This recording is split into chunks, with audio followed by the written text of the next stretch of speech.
Chapter 1. The date on my phone screen was stark and clear. June 25th, 2025. 3 years. 3 years to the day. My name is Ethan Hayes. 3 years ago, I was just another recent grad trying to survive in Chicago, drowning in rent and ambition. That evening, on my way home from my dead-end job, I saw an old man clutch his chest and collapse on the sidewalk. His face was ghostly pale. It looked serious. People streamed past, a river of averted eyes. No one wanted to get involved. I didn't think twice. I rushed over, called 911, and rode with him to the hospital. I even fronted the initial ER fees with my credit card and stayed with him through the night. When the old man woke up, he was overcome with gratitude. He told me his name was Thorne, Arthur Thorne, chairman of Thorne Industries. He had a small family, just one beloved granddaughter named Isabella. He was old, his health was failing, and his biggest worry was her. She was fiercely independent and a workaholic, he said, but she didn't know how to take care of herself and was an easy target for schemers. And then Mr. Thorne made me an offer that left me speechless. To thank me, and to give me a legitimate reason to look after Isabella for 3 years, long enough for her to secure her grip on the company and stand on her own 2 feet. He would give me a sum of money, so vast it would set me up for life. The tie that would bind us. A marriage certificate. What was I thinking at the time? Maybe I was moved by the old man's sincerity. Maybe I was blinded by the promise of that vast sum. But more than anything, I was genuinely curious about this mysterious heiress to Thorne Industries. So, in a moment of what felt like cosmic intervention, I agreed. Just like that, Ethan Hayes, a broke kid from nowhere, became the husband of the Thorne Industries heiress. Our married life was nothing like I'd imagined. Isabella Thorne was, as her grandfather had implied, stunning. Sharp, cool features, porcelain skin, and a pair of eyes that looked like frozen lakes. So beautiful you were afraid to get too close. She was the proverbial girl who had everything, a product of the best schools, brilliant and capable, holding a top executive position at Thorne Industries despite her young age. But toward me, from the very beginning, she offered nothing but cold indifference. We lived in a sprawling penthouse on the Gold Coast, a place Mr. Thorne had arranged. The space was huge, but it felt as empty and cold as an ice palace. We had separate bedrooms. The living room was our only shared space, but most of the time, she was either working late at the office or would return only to lock herself in her room or her home office. My job was to take care of her. It sounded like a nanny's duties, but Mr. Thorne provided a generous living stipend that meant I didn't have to work. My full-time job was managing her life. She couldn't handle spicy food and had a sensitive stomach, so I researched and perfected recipes that were easy on her digestion.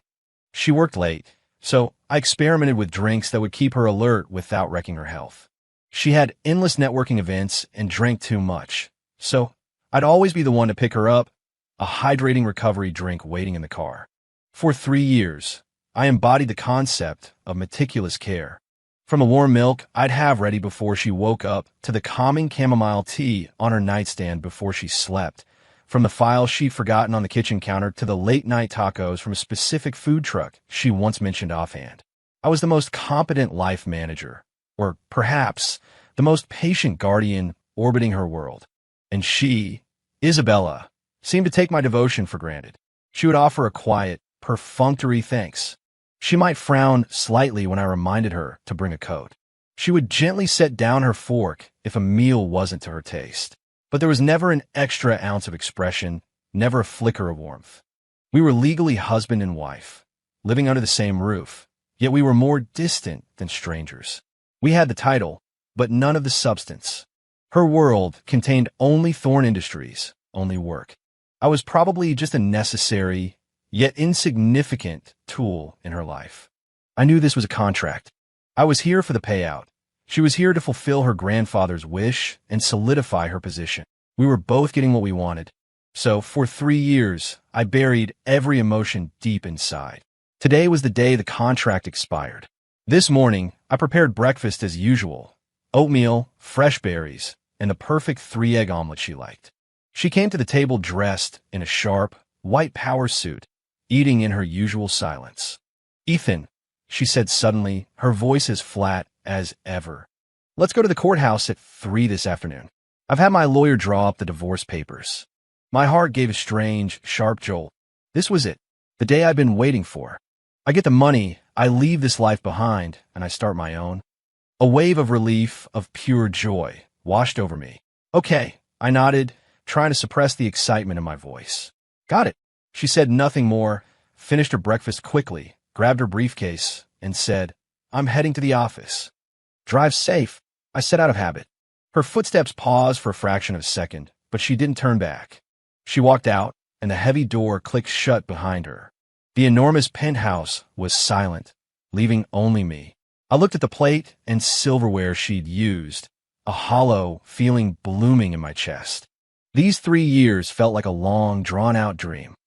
In the dream, I spent all my energy circling an iceberg, slowly growing numb.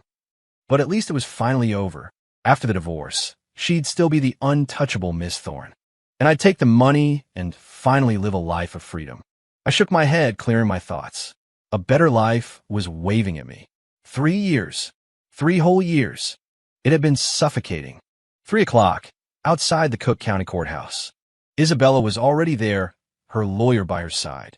She wore the same cool, detached expression, as if we were here to close a business deal, not a marriage. The lawyer handed me the divorce agreement. I glanced over it. It was straightforward. The division of assets was clear, especially the section detailing my compensation, a staggering sum, enough to make all my old dreams a reality. I picked up the pen without a moment's hesitation and signed my name on the line, Ethan Hayes. The moment the ink dried, I let out a long, slow breath. The 3-year sentence was finally over. Isabella signed her name, too. When our single marriage certificate was officially voided by the final decree, I felt a weight lift from my entire body. Mr. Hayes, this is your compensation. As per the agreement, the funds have been wired to your account, the lawyer said, handing me a document confirming the bank transfer. I took it, my heart skipping a beat as I looked at the string of zeros. Thank you, I said to the lawyer. Then I looked at Isabella. Well, Miss Thorne, I guess I'll be seeing you. Isabella looked at me, her eyes clouded with a complex emotion. She seemed to want to say something, but in the end, only 2 words came out, goodbye. With that, she turned, got into a black Bentley with her lawyer, and the car quickly disappeared into traffic. I stood there on the pavement, clutching the final court papers and that heavy, life-changing bank statement. The sun was a bit too bright, but my future felt wide open. I threw my head back and let out a triumphant shout, a raw sound that seemed to release all the frustration of the last 3 years. Goodbye, Isabella Thorne. Goodbye to this 3-year contract marriage. Goodbye to my Mrs. Thorne. As of today, I, Ethan Hayes, am a free man again. Chapter 2.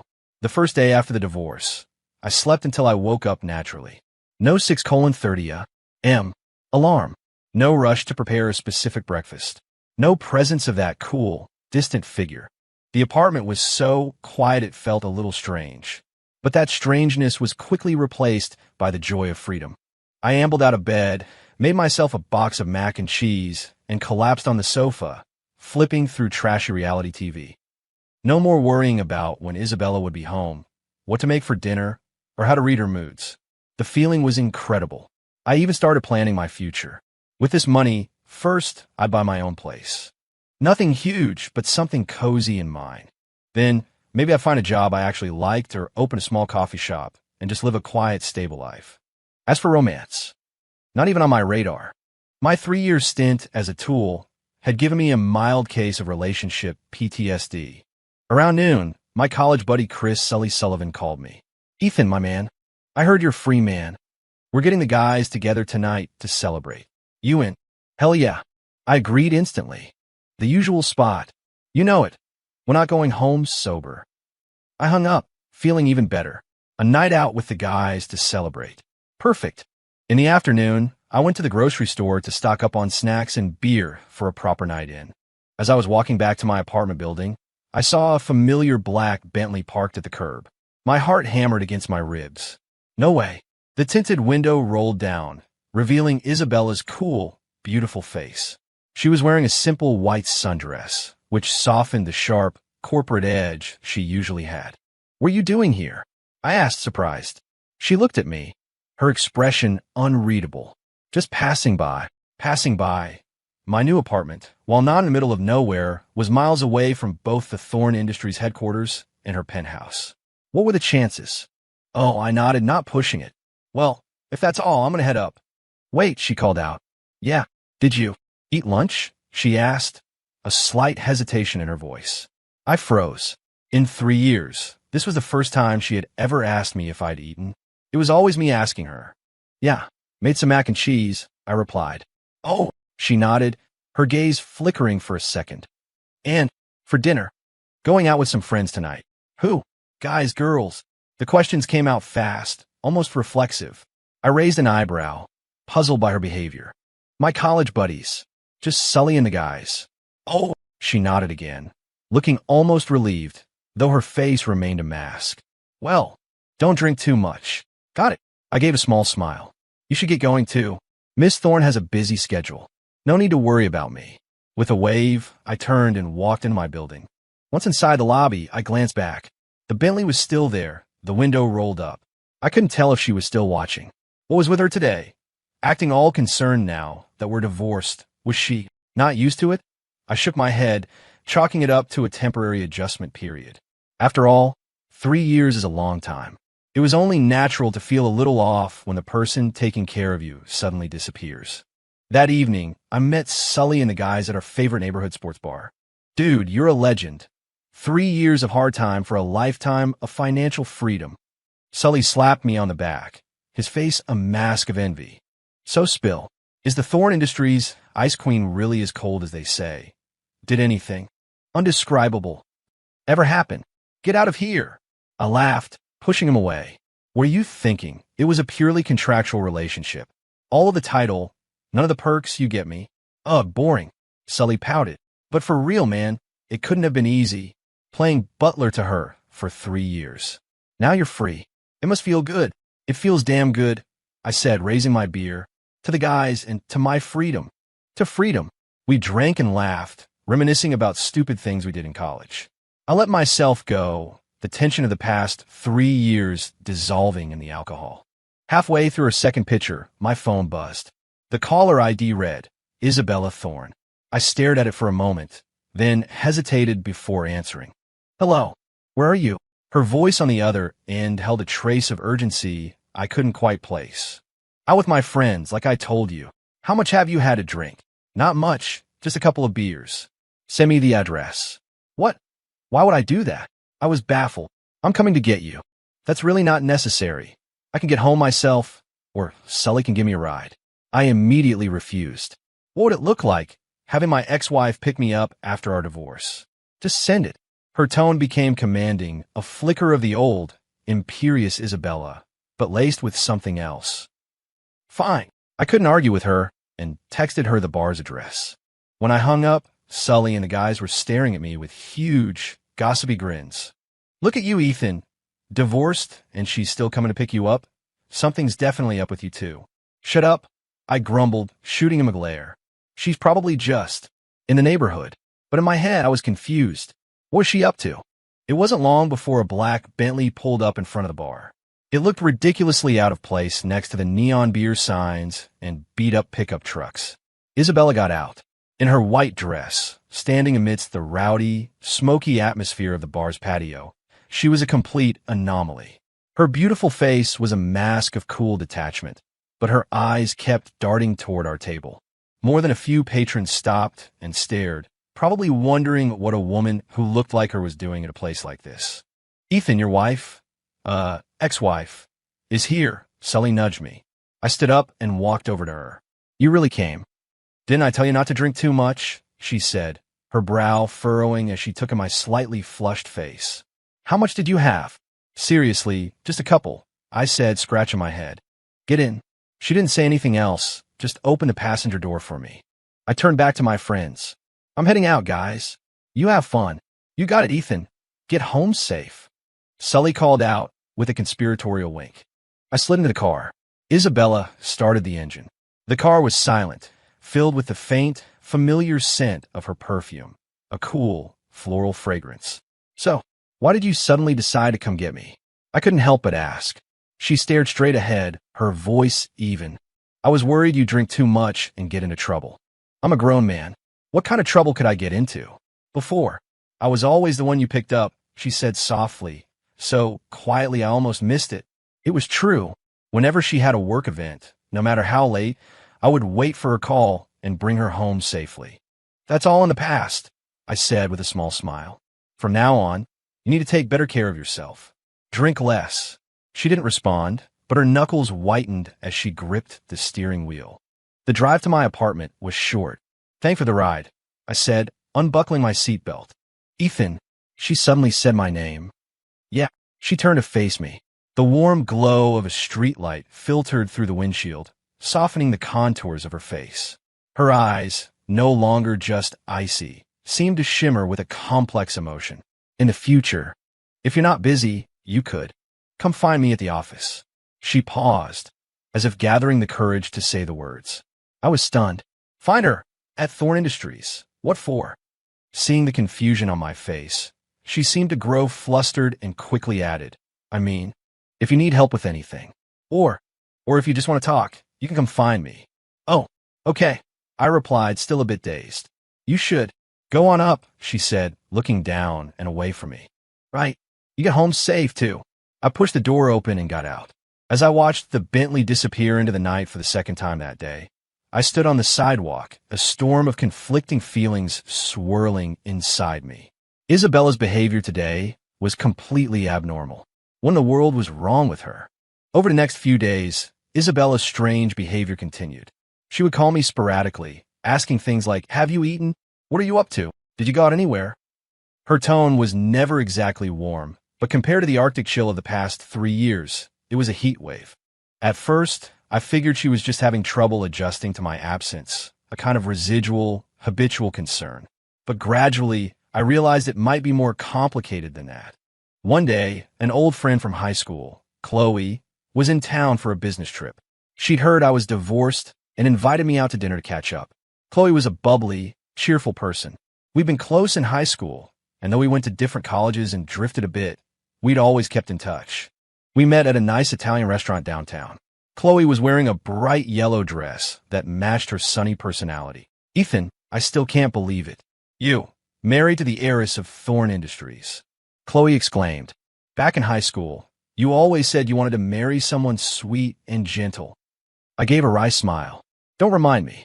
That's all ancient history now. So, you must have gotten a pretty sweet deal in the divorce, right? Enough to live it up for a while? Chloe asked, her curiosity piqued. It's enough to get a condo and maybe start a small business, I said, avoiding specifics. We fell into easy conversation, laughing about old high school stories and catching up on our lives.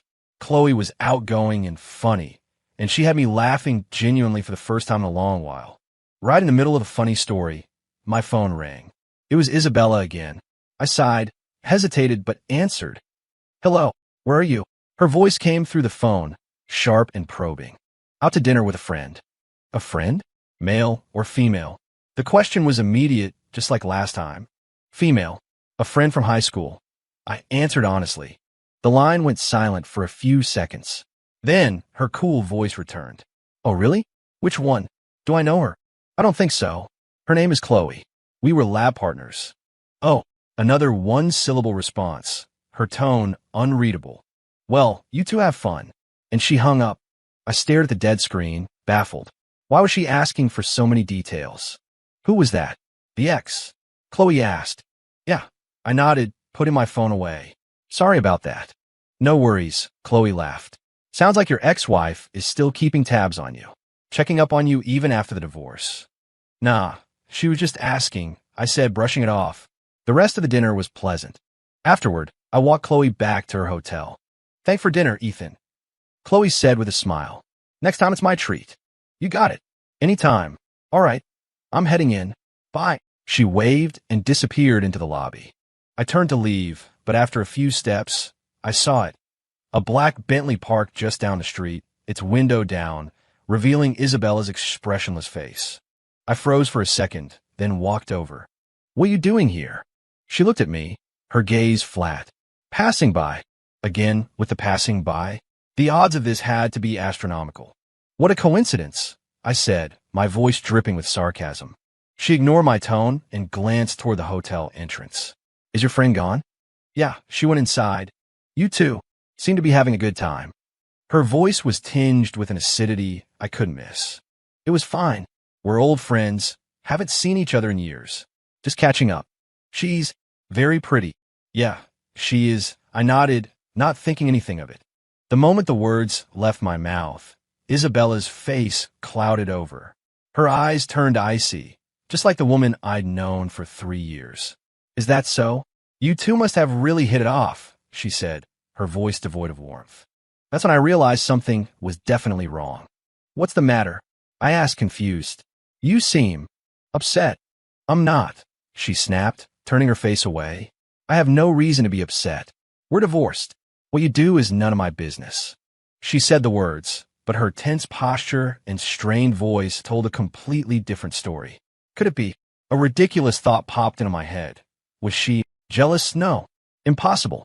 Absolutely impossible. This was Isabella Thorne, the woman who treated me like furniture for 3 years. The CEO of Thorne Industries. Why would she be jealous over me? I had to be imagining things. Oh, well, good, I said with a weak smile. I'm going to head home. You should get going too. Wait, she called out again. Now what? You should avoid having dinner alone with female friends you barely know, she said, frowning as if issuing a directive. Why? I was completely lost. Chloe and I were classmates. We're good friends. Good friends? A man and a woman, alone in a fancy restaurant, laughing and talking, and then you walk her to her hotel? You call that good friends? Her voice rose, and underneath the anger, I heard a note of something I'd never heard from her before. Hurt. I was utterly stunned. Her reaction. Was she serious? Isabella, we're divorced, I said, trying to be patient. Who I eat with, who my friends are, that's my choice, isn't it? My words seemed to deflate her. Her face fell, and her lips trembled as if she wanted to say something more, but all that came out was a cold, bitter, do whatever you want. Then she yanked the button to raise the window, and the car screeched away from the curb, tires protesting against the asphalt. I stood there, watching her taillights disappear, my mind in a total state of chaos. That reaction, that had to be jealousy, right? But why? After 3 years of utter indifference, 3 years of distance, why would she suddenly care who I was spending my time with now that we were divorced? This shift was so abrupt, it felt like I was losing my mind.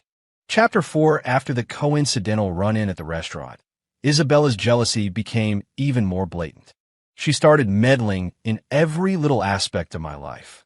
If I was at home, she'd call and ask, "What are you doing? Are you watching any inappropriate shows?" If I went out shopping, she'd ask, "Who did you go with? Did you run into anyone?" I posted a picture on my Instagram story of me playing basketball with Sully and the guys, and she immediately slid into my DMs. "Who's the one in the blue shirt? Male or female?" The most absurd incident happened when I helped my next-door neighbor, a young mom, carry a new washing machine up to her apartment because she couldn't manage it alone. I don't know how Isabella found out, but she showed up at my building, fuming. "Ethan!" She yelled up at my window, her voice crackling with anger. I rushed downstairs to find her standing there, puffed up like an angry cat. "What's wrong? Why are you so mad? Did you, or did you not, just help that woman carry something?" she demanded, pointing in the direction of my neighbor's apartment. "Yeah, my neighbor. The washing machine was too heavy for her to lift alone, so I gave her a hand," I said, completely baffled. "What's the problem?" "My neighbor?" she repeated, practically snarling the words. The jealousy in her eyes was practically overflowing. "Sounds pretty friendly. Are you too close? You're already helping her move appliances? What, she gets ideas about you?" I was speechless. "Isabella, the woman is married. She has a 2-year-old kid. Can you please stop with these paranoid fantasies?" "So what if she's married? Married people can't get ideas?" she shot back, relentless. "I'm telling you, Ethan, even though we're divorced, you can't just go around getting close to other women. Especially the kind that need your help. First of all, what does our divorce have to do with anything? It's called being a good neighbor. It's a normal thing people do," I said, utterly exasperated. "What is your logic here?" "I don't care," she said, planting her hands on her hips in a posture of pure defiance. "From now on, you're not allowed to help her move things, and you're not allowed to talk to her. Isabella, I was starting to get angry myself. You're crossing a line. We are divorced. Can you please stay out of my life? Hearing the word divorced, her fire seemed to die down. A flicker of hurt crossed her face before being replaced by stubbornness. I was just reminding you. I'm worried you'll get taken advantage of, she said, her voice softening slightly. You've always been so naive. It's easy for people to fool you. Well, thank you for your concern, I said sarcastically. But I'm perfectly capable of making my own judgments. I turned to go back inside. Ethan, she called out again, her voice now laced with an unmistakable note of vulnerability. Do you hate it that much when I care about you? I stopped, turning back to look at her. She stood there, bathed in the soft light of the setting sun, looking surprisingly small and lonely. That face, usually so composed and icy, was now a mask of desperation and was that a plea? I was at a complete loss. It's not that I hate it, I sighed. It's just, given our current relationship, it's not appropriate for you to manage my life like this. Then, what is our relationship? She asked in a small voice, her eyes filled with a desperate hope. I froze. What was our relationship? Ex-spouses? A former employer and a former employee whose contract had ended? None of that felt right. Looking into her expectant eyes, I suddenly realized that I didn't want to define it, didn't want to draw a line that was too clear, too final. I hesitated. We're still friends, I guess. Friends? She repeated, the light in her eyes dimming for a second before flaring up again. Okay, friends. And friends can care about each other and give each other advice, right? Right? I said with a defeated nod. Then, as your friend, I'm advising you to stay away from other women. Especially the pretty ones, she declared, immediately back to her bossy, self-righteous self. I just stared at her, speechless. Isabella flicked her wrist, tossing the Bentley's key fob at me. I caught it, confused. What's this for? Take me home, she commanded, crossing her arms. Miss Thorne, we're divorced, remember? I said, annoyed. Why should I be your chauffeur? Take you home? I wouldn't even. $20,000. Sold. I cut myself off. Damn rich people and their ability to buy my principles. I love being a chauffeur. It's my passion. Your chariot awaits, Miss Thorne. She shot me a withering glare and slid into the passenger seat. The ride was surprisingly quiet. Neither of us spoke. I pulled up to the private parking area next to her penthouse. We're here. End of the line, Miss Thorne. Isabella turned her stunning face toward me, looking like she was about to say something important. I didn't give her the chance. I pulled out my phone and held up my Venmo QR code. Cash or digital, we settle up front. No tabs. Her face remained placid as she scanned the code and sent the money. The moment the notification hit my phone, I grinned, popped open my door, and started to get out. Wait, Ethan, Isabella called out. I turned back and gave her a bright, professional smile. Thank you for your business, Miss Thorne. We look forward to serving you again. And with that, I walked away from her penthouse, leaving her sitting alone in her car. After that day, Isabella's unreasonable behavior became the new normal. If I was texting a friend and smiling, she'd want to know, what's so funny? If I went to the store, she'd ask, did you buy anything? Strange. I even bought a houseplant, and she somehow managed to question if some woman had given it to me. Honestly, at first, it was annoying. I felt smothered, and her logic was baffling. But slowly, I started to realize this feeling of being managed, of being cared about so fiercely, it wasn't so bad. And that realization made me feel a little thrilled and a little terrified. Chapter 5. The days trickled by, punctuated by Isabella's fits of jealousy. Our relationship had settled into a strange, undefined space. We weren't a couple, but we weren't just friends either. It was a delicate dance of ambiguity and tentative steps forward. She started finding more and more excuses to see me, each one more transparent than the last. Ethan, my laptop's acting up. Can you take a look? It was always a minor issue she could have fixed herself with a simple Google search. Ethan, I'm craving that beef bourguignon you make. Can you make some for me? After which she'd eat every last bite, then claim it was just okay. Ethan, I'm too scared to watch this horror movie alone. Can you watch it with me? She'd then spend the entire movie hiding behind me. Every time she came over, I could feel her nervous energy, her carefully constructed excuses barely hiding a deep-seated reliance on me that was buried beneath her pride. And as for me, my initial frustration and resistance had slowly melted into a comfortable habit. One afternoon, Isabella called, her voice hesitant. "Ethan, there's a corporate gala tomorrow night. Would you come with me?" "A gala? Me, an unemployed guy, at a black tie event? Would that be appropriate?" I asked. "Of course it is," she said quickly. "Just think of it as doing me a favor. A lot of people who have tried to undermine me will be there. I don't want to go alone." Hearing that trace of vulnerability in her voice, my heart softened. "Okay, I'll go with you." "Really? That's great." Her voice was suddenly bright with unconcealed joy. "I'll have my driver pick you up tomorrow.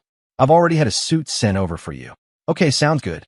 Hanging up, I felt a mix of anticipation and nervousness. Was this our first official date since the divorce? The next evening, the driver arrived right on time. The suit Isabella had picked was a perfect fit. The gala was being held in the grand ballroom of a five-star hotel, a dazzling sea of chandeliers and couture. Isabella was wearing a breathtaking red evening gown, her hair swept up to reveal the elegant line of her neck and collarbones. She looked like a blooming rose, and her entrance turned every head in the room. She walked to my side and slipped her arm through mine. "Stay close to me," she whispered. Her arm was slender, and through the thin fabric of her gown, I could feel the warmth of her skin. My heart began to beat a little faster. "Got it," I nodded. As we entered the ballroom, we were immediately swarmed by people wanting to greet her. "Isabella, you look stunning as always." "Ms. Thorne, and who is this?" "This is Ethan Hayes," Isabella said, introducing me. "He's my friend." The word friend hung in the air, weighted with unspoken meaning. I smiled and nodded at the curious faces. I had to admit, these high society events were painfully dull. Everyone spoke in polite, meaningless platitudes, their words dripping with flattery while their eyes sized you up. Isabella navigated the crowd like a pro, but I could see the fatigue behind her perfect smile. Every so often, she'd lean in and whisper, "Are you bored?" I'd shake my head. "I'm fine." Just then, a slick, middle-aged man in an expensive suit approached us, a greasy smile on his face. Well, if it isn't Ms. Thorne, and you brought a date tonight?" I don't believe I recognize this young man. "Where do you work, son?" Isabella's brow furrowed in annoyance. "Mr. Wallace, this is my friend, Ethan." Wallace looked me up and down, his eyes filled with disdain. "A friend? Since when do you associate with such?" "Young friends, Isabella. It looks like you just graduated college." I felt a surge of anger, but forced myself to remain calm. Isabella's expression turned to ice. "Mr. Wallace, my friends are none of your concern. If you'll excuse us, we have other people to see." She took my arm to lead me away, but Wallace was persistent. He reached out, trying to place a hand on her shoulder.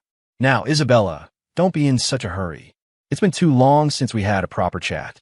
Before his hand could touch her, I moved, blocking his arm with my own. My voice was low and cold. "I suggest you show some respect."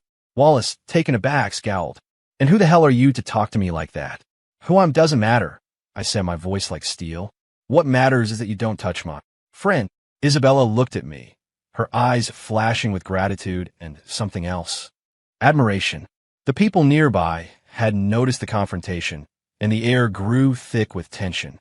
Wallace grunted, shot me a final dirty look, and sulked away.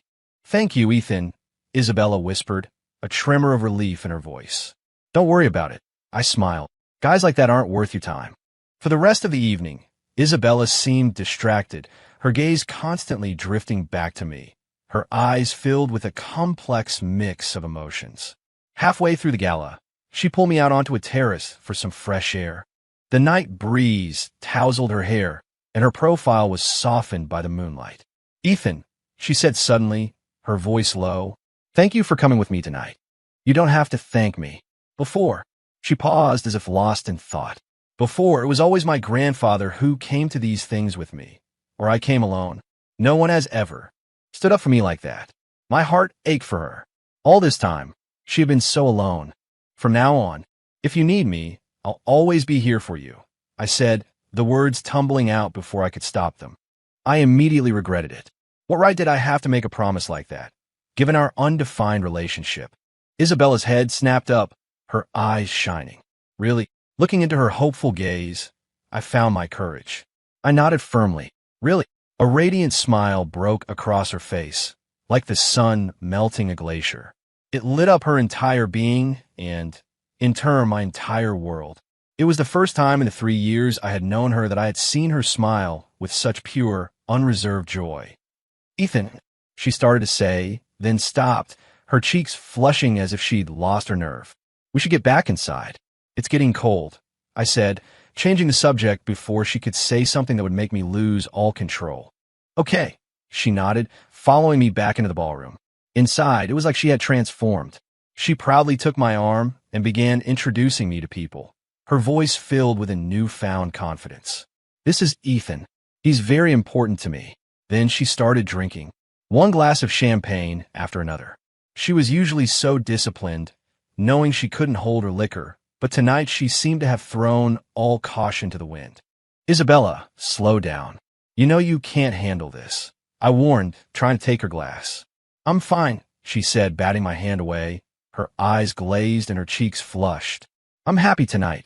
Watching her get progressively drunker, I could only shake my head in helpless affection. By the end of the night, she was completely wasted, leaning heavily against me, barely conscious. Ethan, she murmured my name, her voice thick. My head is spinning. I know.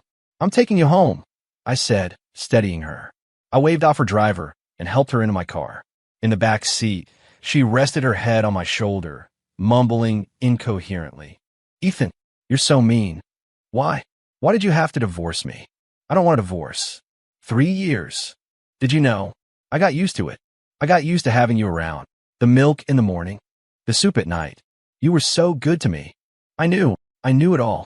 But I was scared to say anything. I was scared. Scared you were just doing it for the money. Scared you didn't like me. I thought after the divorce, I would be free. But I'm not free at all. I miss you.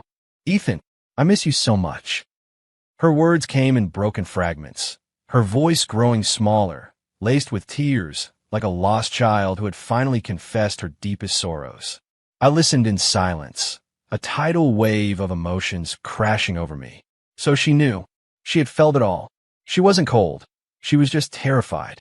She had gotten used to me, too. She liked me. The car pulled up outside my apartment building. Ethan, she lifted her head, her drunken eyes looking at me, filled with dependence and hurt. Don't take me back there. I don't want to be alone. Looking at her like this, how could I possibly refuse? Okay, we're not going to your place. We'll go to mine. I helped her out of the car and half-carried, half-guided her into my apartment.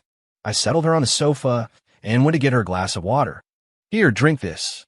I helped her sit up, holding the glass to her lips. She obediently took a few sips, then suddenly threw her arms around my neck, burying her face in my chest. Ethan, don't leave, she mumbled.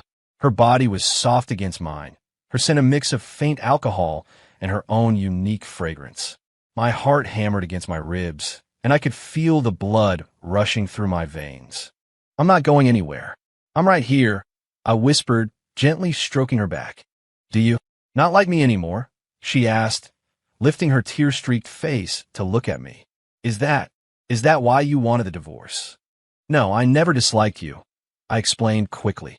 The divorce was because the contract was over, and I thought you didn't like me, that you only cared about your career. I do like you, she suddenly exclaimed, her eyes wide like a startled deer. I like you, Ethan. I've liked you for a long time, from the first time you made me soup for my stomach, from the first time you ran interference for me at a party, from every night you left the light on for me. I started to like you, but I was too afraid to say it.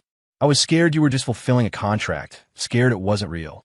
As she spoke, fresh tears streamed down her face, each one landing like a blow to my heart. You idiot, I whispered, reaching up to wipe her tears away. I like you too. From the first time I saw you asleep at your desk from exhaustion, from the moments I saw you let your guard down, from every single day of these last 3 years. I've liked you. Really? She asked, her eyes wide with disbelief. You're not just saying that. It's real. More real than anything. I smiled, pulling her into a tight hug. I was the idiot. I was so focused on the contract and the money that I ignored my own feelings, and I ignored yours. I'm so sorry, Isabella. Then, can we go back to how things were? She asked for my embrace, her voice small and hopeful. No, I said, pulling back to cup her face in my hands, looking directly into her eyes. Things will be different. Before, we were a contract couple. Now, I want to be your real boyfriend. And one day, I want to be your real husband. Her eyes lit up like the brightest stars in the night sky.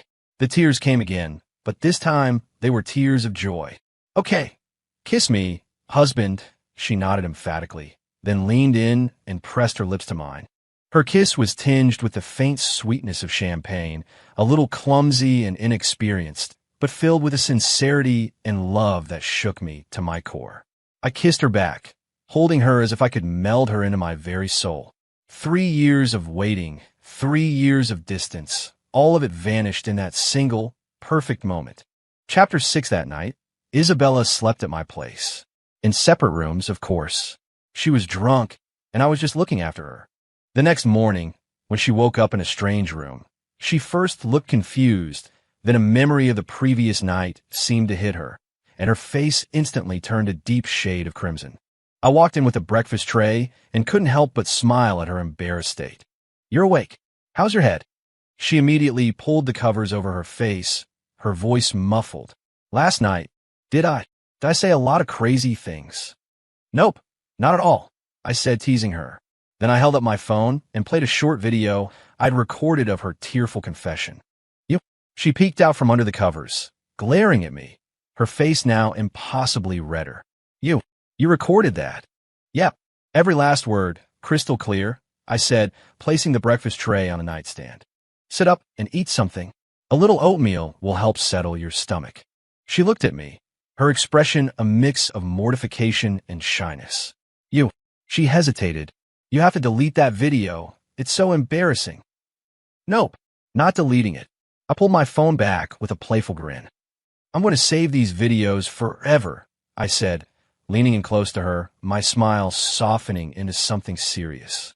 I'll use them as blackmail to keep you with me for a lifetime. She looked at me, her eyes slowly filling with tears, and then she nodded fiercely. Okay, a lifetime. In that moment, I knew we had finally, truly found our way to each other. From that day on, everything changed. We were no longer a contract couple, no longer cold and distant. We were a real couple. Isabella completely shed her icy exterior and transformed into a woman who would pout, get jealous, and cling to me. She called me every morning to wake me up, even though I was usually already awake and making her breakfast. She'd come find me after work and collapse into my arms like a little girl complaining about her day. She'd take my hand without thinking, resting her head on my shoulder when we walked through the city. She'd wrap her arms around me from behind while I was cooking and whisper, Ethan, you look so handsome when you cook.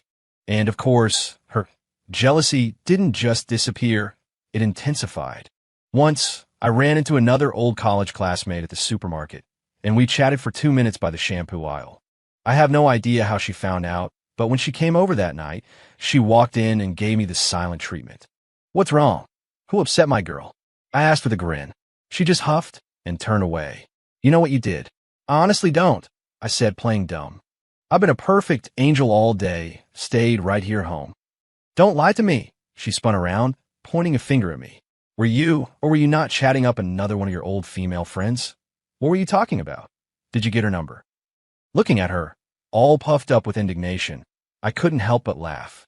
I walked over and pulled her into a hug. All right, you caught me. I ran into a friend from college at the store. We talked for 2 minutes about which shampoo brand is best. That's it. No numbers were exchanged. You can check my phone. Really? She asked, her voice skeptical. I swear on my life. That seemed to satisfy her. She relaxed into my arms, burying her face in my chest. Well, from now on, you're not allowed to talk to other female classmates. If you have questions about anything, you can just ask me. Yes, ma'am. Whatever you say, I said, laughing as I lovingly tweaked her nose. That night, after Isabella got out of the shower, she cornered me and pushed me onto the bed, a wicked smile playing on her lips. What are you doing? I asked, feigning innocence. She let out a low hum. Tonight, I'm going to devour you. so you won't even think about flirting with other women ever again. 2 hours later, Isabella was lying peacefully beside me, seemingly exhausted. I, however, was still reeling. Wait, did I just get coerced? No, I have to reclaim my dominance here. With that thought, I rolled over, pinning her beneath me. Isabella let out a small shriek of surprise. What do you think you're doing? I just smiled down at her. What do you think? You, be gentle, she whispered, her voice soft and sultry. And so we spent the rest of the night tangled up in each other. For the next few days, it was Isabella who was walking with a slight limp. These sweet, playful moments became our daily routine. I discovered that once an iceberg melts, it reveals a warmth and affection that is overwhelmingly beautiful. Isabella, in turn, became more cheerful and laughed more often. At the office, she was still the formidable Ms. Thorne, but with me, she was just my Bella. Chapter 7. One day, I decided to surprise Isabella at work with a homemade lunch. When I arrived at her office, she was in the middle of reprimanding a few employees who had made a mistake. Watching her, so cool and formidable, I thought about the soft, adorable woman she was with me. The contrast was intoxicating. When she saw me walk in, her expression shifted from stern to surprised. She quickly wrapped up her meeting. All right, that's all. You can go. Once the office door closed and we were alone, her professional mask dissolved. She launched herself into my arms, instantly becoming playful and affectionate. Ethan, I missed you. What are you doing here? Did you miss me too? She asked, looking up at me with hopeful eyes. I reached out and gently pinched her cheek. Yeah, I missed you too. I handed her the insulated lunch bag. You rushed out this morning and forgot this again. Looking at the still warm container, she was visibly touched. You're the best, honey, she cooed, her voice so sweet it could melt steel. I watched her eat, and just as I was about to leave, she stopped me. Honey, I have a surprise for you, she said with a mysterious glint in her eye. I looked at her intrigued. She didn't elaborate, just winked, dashed out of the office, and told me to wait. 10 minutes later, she returned. She had changed into a sharp black pencil skirt, and her long legs were now clad in black, silky stockings. So, what do you think? She purred, her voice dripping with seduction. Then, with one hand, she slowly lifted the hem of her skirt, revealing the long, sleek line of her thigh. My breath caught in my throat. This was pure, unadulterated temptation, and I was powerless to resist. Needless to say, the office saw another kind of heated, high-stakes merger that afternoon. In time, I started my own consulting firm. We supported each other, worked side by side, and both of our companies thrived. Once we were both on stable ground, Isabella and I had a second wedding, a real one this time, a massive celebration to make up for what we'd missed. After the wedding, we traveled the world, spending months in a blissful, adventurous honeymoon phase. Our married life was incredibly happy. The only thing was, ever since that first night, Isabella's appetite for me had become insatiable. It was a near-daily occurrence. Honey, I bought some new lace lingerie. Honey, what do you think of this nurse's uniform? Master, today I am your obedient little maid. My body was starting to feel the strain. The one walking with a limp every morning was now, more often than not, me. This continued until the day Isabella got pregnant. We were in the OBGYN's office, and the doctor was patiently listing all the things we should and shouldn't do during the pregnancy. Excuse me, doctor, I interjected. Does pregnancy affect a couple's physical relationship? Hearing my question, the doctor's tone turned stern. Your wife is pregnant. You shouldn't be thinking about things like that. As a husband, you need to be more considerate. Before she could finish her lecture, I turned to Isabella with a grave expression. You hear that? The doctor's orders. No funny business during the pregnancy. Isabella shot me a playful glare. Fine, you're off the hook. For now. I let out a silent, massive sigh of relief. I knew we had lost 3 years to a contract, to fear and misunderstanding. But in the end, we hadn't lost each other. The road ahead was long, and we would walk it together.